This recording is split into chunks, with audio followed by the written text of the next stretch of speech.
प्यारे बच्चों, मैं Umesh Verma Sita group of education channel में आपका बहुत बहुत स्वागत है।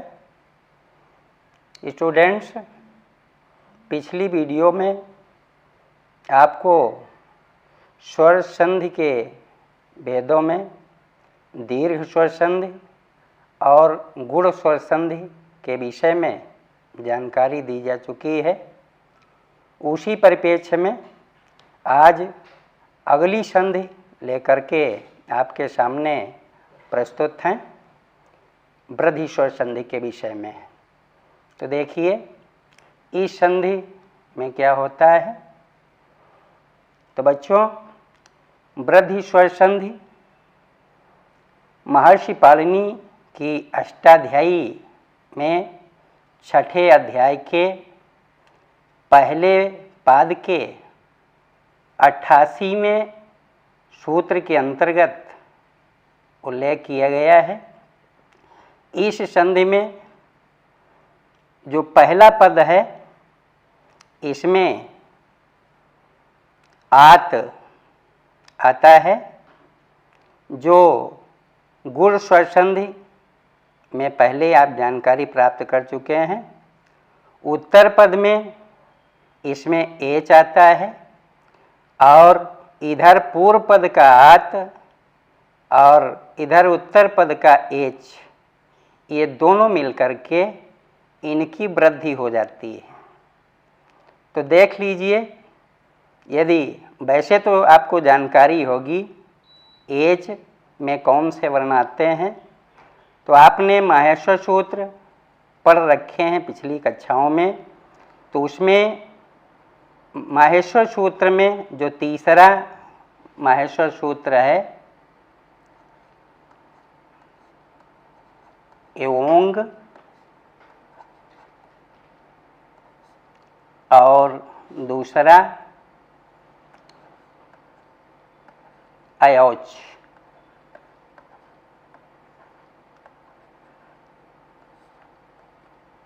तो इसमें एक एओंग के ये से स्टार्ट करिए और चा तक के वर्ण इसमें सम्मिलित होंगे एच के अंतर्गत। इसमें जो अंग है लास्ट में एओंग का, ये इति संज्ञक है।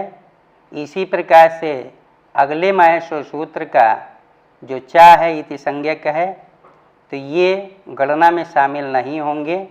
इस प्रकार से एच के अंतर्गत 4 वर्ण सम्मिलित होंगे, ए, ओ, ऐ और औ। इनको हम इस क्रम में भी लिख सकते हैं। एच के अंतर्गत ए, ऐ, ओ और औ। तो इस संधि में ये होता है कि पूर्व पद में ह्रस्व या दीर्घ अ और उत्तर पद में ए, ऐ, इनका जब परस्पर मेल करेंगे तो इनके स्थान पर इधर ह्रस्व अथवा दीर्घ अ और उत्तर पद के ये अथवा ऐ के साथ में, तो इन दोनों के स्थान पर वृद्धि के रूप में ये ऐ हो जाएगा। इसी प्रकार ह्रस्व या दीर्घ अ के साथ में यदि उत्तर पद का ओ अथवा औ से मेल होगा, तो दोनों मिल करके उसके स्थान पर क्रमशः औ हो जाएगा। तो इस प्रकार से आपने देखा कि इसमें 4 कंडीशन आएगी। ऐसे आप देख सकते हैं कि ह्रस्व के साथ में यदि उत्तर पद का ये हो, तो दोनों मिल करके ऐ हो जाएगा। इसी प्रकार ह्रस्व के साथ में यदि ऐ हो, तब भी ऐ हो जाएगा। और ऐसे ही यदि दीर्घ अ पहले पद में हो और उत्तर पद में ए हो, तो दोनों मिल करके ऐ हो जाएगा। और दीर्घ अ के साथ में यदि ऐ हो तब भी ऐ हो जाएगा। तो इस प्रकार से मेल होता है ह्रस्व या दीर्घ अ के साथ ए अथवा ए का, और दोनों के मेल से ऐ वर्ण बन जाता है। ऐसे ही यदि ह्रस्व अ के साथ में ओ होगा तो दोनों मिलकर के औ बन जाएगा, और ह्रस्व आ के साथ में यदि उत्तर पद का औ होगा तब भी औ बन जाएगा। और ऐसे ही यदि दीर्घ अ के साथ में ओ होगा तब भी औ बन जाएगा। और ऐसे ही दीर्घ आ के साथ में यदि औ होगा तब भी औ ही बन जाएगा। तो इस प्रकार से परिभाषा आप बना सकते हैं वृद्धि स्वर संधि की कि ह्रस्व या दीर्घ अ के बाद में यदि ए ऐ उत्तर पद में आवे तो ह्रस्व या दीर्घ अ और उत्तर पद का ये अथवा ऐ मिल करके उनकी जगह पर ऐ हो जाएगा। और ऐसे ही ह्रस्व या दीर्घ अ के साथ में यदि उ अथवा ओ होगा तो दोनों के मेल से नया जो संधिवर्ण बनेगा वो औ हो जाएगा। तो ऐसी परिभाषा क्लियर हुई आपको। इसको आप विभिन्न उदाहरणों के माध्यम से सीख सकते हैं। पहला नियम जैसा कि आपने देखा कि पूर्व पद में ह्रस्व आ हो और उत्तर पद में ए हो तो आ और ए मिल करके ऐ हो जाता है। ऐसे कई सारे एग्जाम्पल आपके सामने दिख रहे हैं, जिसमें पहला है ममयो। तो इसकी जब संधि विच्छेद हम करते हैं तो पहला पद हमारा बनता है मम और दूसरा एओ। तो आप देखिए मम में यहाँ पर ह्रस्व आ है और इधर ए है। तो इधर का ह्रस्व और ए जब दोनों परस्पर मिलेंगे तो उनके स्थान पर ये ऐ हो जाएगा, और जब योग करेंगे तो ये ममयो बन जाएगा। इसी प्रकार से अगला देखें आप, ये यहाँ पर तव है और आगे वैसा ही शब्द है एव। यहाँ पर देखें वा में अ है और इधर ए है। आ और ए के मेल से ऐ बन जाएगा और शब्द हमारा तवयो बन जाएगा। इसी प्रकार नैवम है, जिसको आप देखेंगे कि वही नियम फॉलो होगा। धनैषणा, अत्रयो, ममैका और तस्यो। ये तमाम सारे एग्जाम्पल आपकी प्रैक्टिस के लिए हमने सम्मिलित किया है। इनको आप देखिए, सीखिए। इसके बाद अगली नियम की तरफ हम चलते हैं और उसमें पूर्व पद में यदि दीर्घा हो और उसके साथ में उत्तर पद में ये हो तब भी ऐ वर्ण ही बनेगा। तमाम सारे एग्जाम्पल में आपके सामने प्रस्तुत हैं शब्द। तो उसमें जैसे दिया है तथयो, तो इसका जब संधि विच्छेद हम करेंगे तो पहला पद तथा बना, दूसरा एव हुआ। अब तथा में आप देख रहे हैं दीर्घ है और इधर ए है। दीर्घ अ और ए जब मिलाएंगे तो दोनों के स्थान पर मिलने से ऐ बनेगा और तथयो शब्द बन जाएगा। ऐसे ही इसी प्रकार के और भी एग्जाम्पल हैं। जैसे देखिए, ये आपका सदैव में पहला सदा हुआ और दूसरा एव हुआ। इस सदा में दीर्घ है और इधर एव है। और चूंकि आप जान चुके हैं कि दीर्घ के साथ में ए आता है तो दोनों के मेल से आय बन जाता है। तो इस प्रकार से सदैव ये शब्द निर्मित होगा। ऐसे ही प्रैक्टिस के लिए आप क्लियर हो गए तो इसका अभ्यास करिएगा। जैसे लता प्लस ऐसा बराबर लतैसा हुआ, वसुधा प्लस एव बराबर वसुधैव हुआ, अधुना प्लस एव अधुनैव हो जाएगा, कदा प्लस एव कदैव हो जाएगा और गंगा प्लस ऐसा बराबर गंगैसा हो जाएगा। तो ऐसे एग्जाम्पलों से आप प्रैक्टिस करिए। अगला नियम देखें कि यदि पूर्व पद में ह्रस्व हो और उत्तर पद में यदि अय आया हो तो ह्रस्व के साथ में अय का योग होने पर भी दोनों के मिलने से अय ही बनता है वृद्धि स्वरसंधि में। एग्जाम्पल आप देखिए, तो जैसे एक शब्द हमने लिया है दैवैश्वर्यम, तो इसका जब आप संधि विच्छेद करेंगे, कर रखा है हमने स्लाइड में, तो पहला जो पद है वो बना देव और दूसरा ऐश्वर्यम। यहाँ देव में आप देखिए तो ह्रस्व है और उत्तर पद में स्पष्ट ही हो रहा है ये अय है।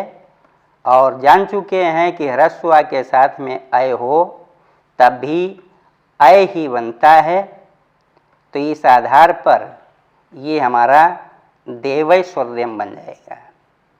ऐसे ही मतैक्यम है, उसी नियम पर फॉलो करता है। अ के साथ में अय आया है, दोनों मिलकर के अय बनेंगे और जोड़ने पर मतैक्यम बन जाएगा।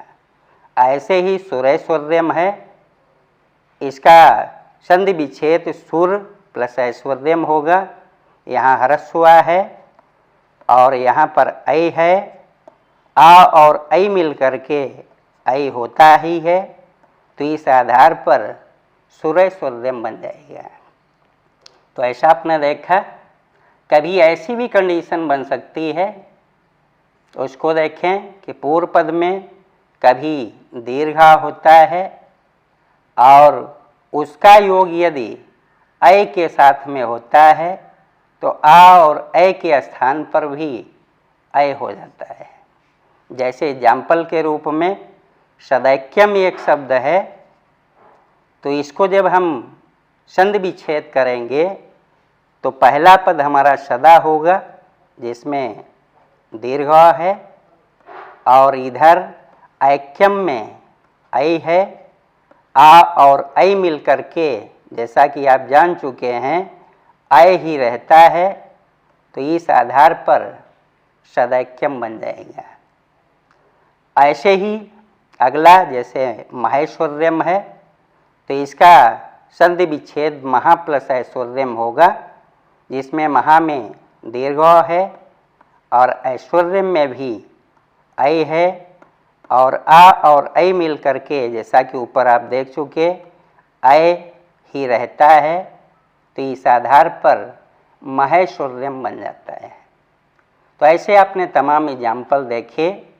ह्रस्व अथवा दीर्घ अ के साथ में ई अथवा अय और उनके स्थान पर चारों कंडीशन में अय ही बनता है।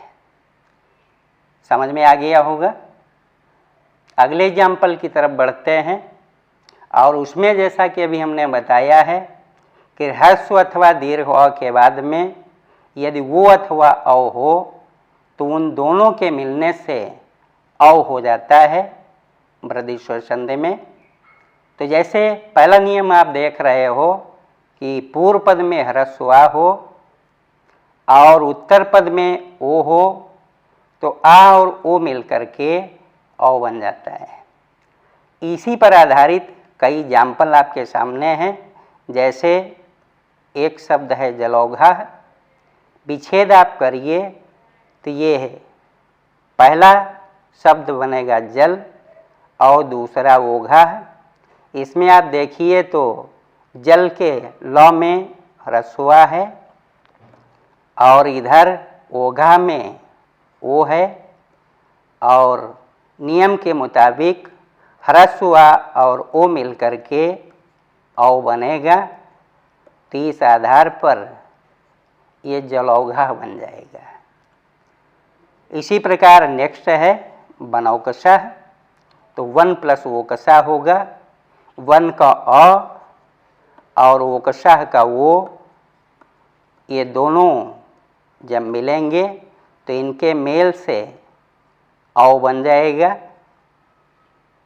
और बनौकसा शब्द निर्मित हो जाएगा। ऐसे ही पुष्पोघा है, अ के साथ में वो है, पुष्पोघा बन जाएगा। उष्ण प्लस ओदनम है, अ के साथ में वो मिलाएंगे तो औ हो जाएगा और इस प्रकार ये उष्णोदनम शब्द निर्मित हो जाएगा। तो ऐसा आपने देखा अ के साथ में वो। आगे देखें, और भी एग्जाम्पल आपको मिल सकते हैं। तो जैसे पूर्व पद में दीर्घा हो और उत्तर पद में ओ हो तो आ और ओ के साथ मिलने पर भी औ ही बनेगा। जैसे एग्जाम्पल के आधार पर गंगौघा शब्द हमने लिया, विच्छेद जब करेंगे तो पहला पद गंगा बनेगा, दूसरा ओघा बनेगा। यहाँ आप देख रहे हैं गंगा में दीर्घ है और ओघा में ओ है और आ और ओ मिल करके नियम के आधार पर औ बनता है। तो गंगा और ओघा जब मिलाएंगे तो गंगौघा बन जाएगा। ऐसे ही ये महोषधम है, जब विच्छेद करेंगे तो महा प्लस औषधम होगा। यहाँ से दीर्घ अ और दूसरे पद में औषधम से वो होगा और आ और ओ मिल करके औ बन जाएगा और शब्द हमारा महोषधम बन जाएगा। ऐसे ही यमनौघा है, आप संधि करेंगे, नियम देखेंगे। और ऐसे ही महोजस्वी है, तो इनको आप अभ्यास के रूप में देखिए, प्रैक्टिस करिए। अगला नियम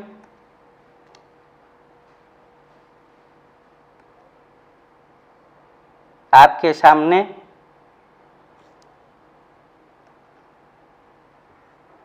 दिया हुआ है।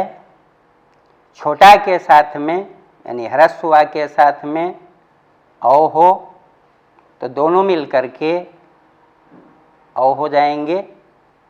तो इसमें जैसे शब्द हमने लिया बनौषधि, विच्छेद आप करिए तो एक पद हमारा बनेगा वन और दूसरा औषधि। देखें आप, वन में ह्रस्व आ है और इधर औषधि में औ है।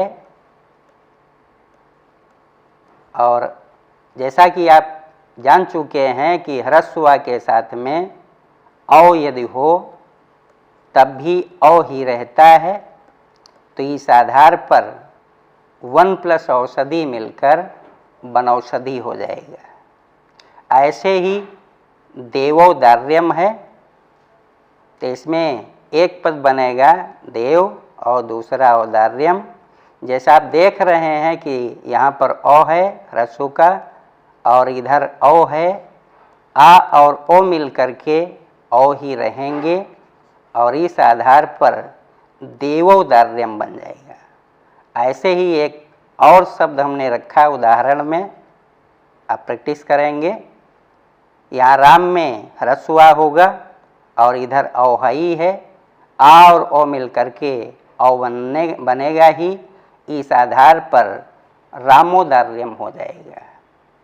इसी क्रम में एक और नियम इसमें शामिल है कि कभी कभी कंडीशन ऐसी भी बन जाती है कि पूर्व पद में यदि दीर्घा हो और इसके साथ में उत्तर पद में औ हो तो कोई प्रभाव नहीं पड़ता, दीर्घ और औ मिल करके भी औ ही रहेगा। जैसे एग्जाम्पल के तौर पर आप देखिए, शब्द हमने लिया है महोदार्यम। जब विच्छेद करेंगे आप तो ये पहला पद हमारा महा बनेगा और दूसरा औदार्यम होगा। यहाँ दीर्घ है, यहाँ औ है और आप जान चुके हैं कि दीर्घ के साथ में यदि औ होगा तब भी औ ही रहेगा। इस आधार पर महोदार्यम बनेगा। ऐसे ही महौषधि है, महा प्लस औषधि होगा, दीर्घ के साथ में औ होगा, मेल से औ ही बनेगा, महौषधि बन जाएगा। तो आशा है कि आपको ये संधि समझ में आई। नियम को एक बार फिर से परिभाषा के आधार पर देख लें कि यदि ह्रस्व अथवा दीर्घ अ के बाद में उत्तर पद में ये अथवा अय आवे तो दोनों के मेल से अय हो जाएगा, और ह्रस्व या दीर्घ अ के बाद में उत्तर पद में यदि ओ अथवा औ आएगा तो उनके स्थान पर औ हो जाएगा। तो ऐसा आपने देखा। इस संधि को अगली संधि को लेकर के हम नेक्स्ट वीडियो में उपस्थित होंगे। इस संधि को आप ध्यानपूर्वक देखिएगा, रिवीजन करिएगा, तैयारी कीजिएगा और ऐसे ही तमाम सारे एग्जाम्पलों को आप कलेक्ट करिए, उनसे अभ्यास करिए। बहुत बहुत बधाई।